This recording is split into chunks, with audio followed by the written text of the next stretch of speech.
본 방송에서 제공하는 부동산 정보는 투자 판단에 대한 조언입니다. 방송에서 제공하는 부동산 물건의 가치, 가격 상승 및 가격 하락에 대해서는 방송사에서 보장하지 않습니다.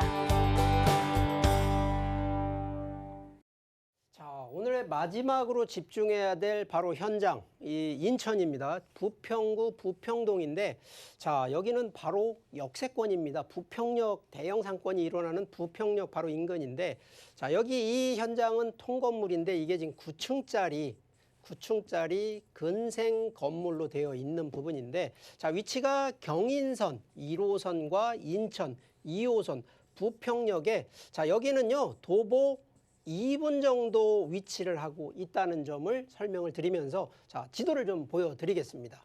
자, 여기가 부평역입니다.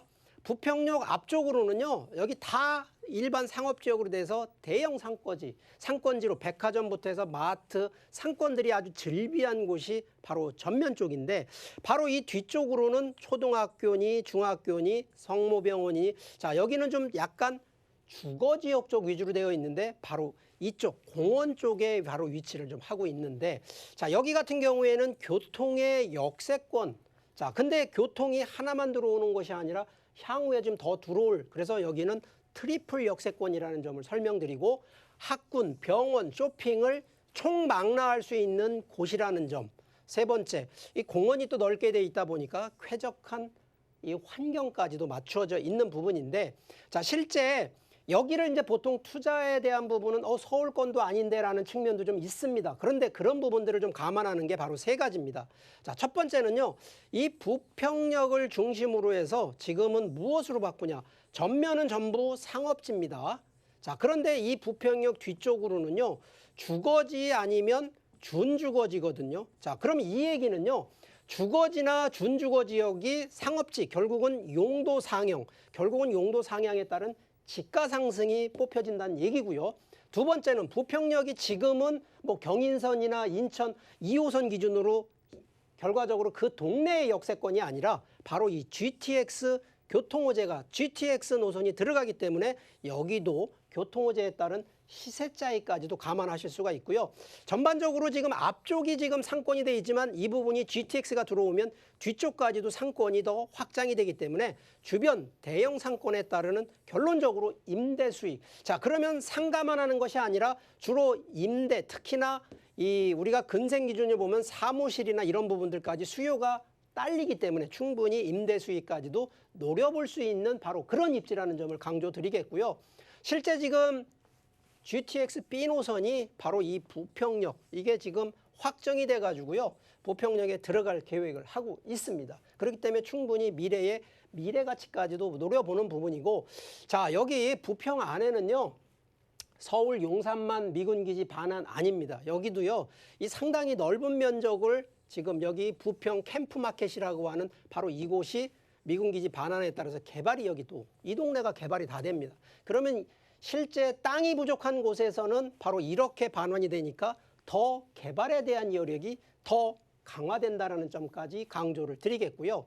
자, 실제 지금 여기 인천 같은 경우에는 전반적으로 경기도권에서 가장 젊은, 그러니까 뭐냐면 이 평균 연령 기준으로 한 41세 정도 되는, 그러니까 결국은 젊은 인구라는 인구 기준으로 놓고 보면 왜 젊은 게 좋으냐? 바로 이 생산 가능 인력 때문에 그렇다는 거거든요. 그러면 결국은 소비 패턴이 됐던 생산성이 됐던 이 부분이 다 상승하니까 충분히 젊음의 도시가 된다는 얘기는 미래 가치가 있다는 점을 설명드리는 거기 때문에, 이런 점을 감안하신다 그러면 충분히 미래라든가 뭐 용도 상향에 의한 시세 차익, 임대 수익 뭐 동시에 바라볼 수 있는 그런 지역이라는 점을 설명드리겠습니다.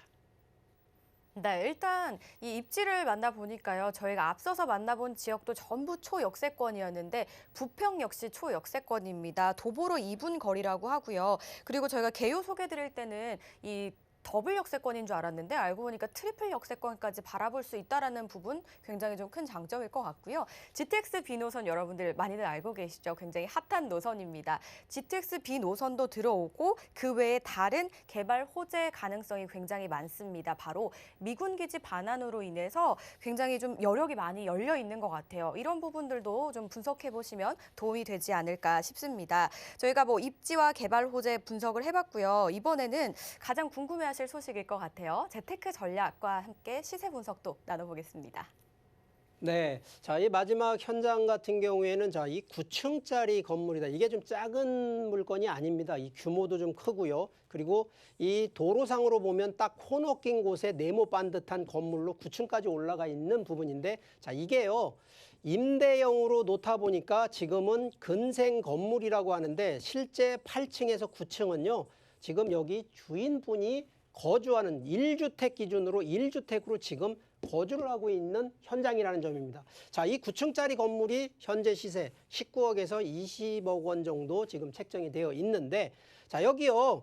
이게 그냥 소유자가 거주한다 그래서 돈이 없는 게 아니라 실제 지금 임대를 받는 게 보증금 3억 7,100만 원에 월 798만 원, 지금 800만 원이 좀 조금 안 되게 지금 임대를 받고 있는 겁니다. 자, 여기는요, 이게 근생이다 보니까 주로 오피스 기준으로 임대를 놓고 있다는 점이 좀 특징이 되고요.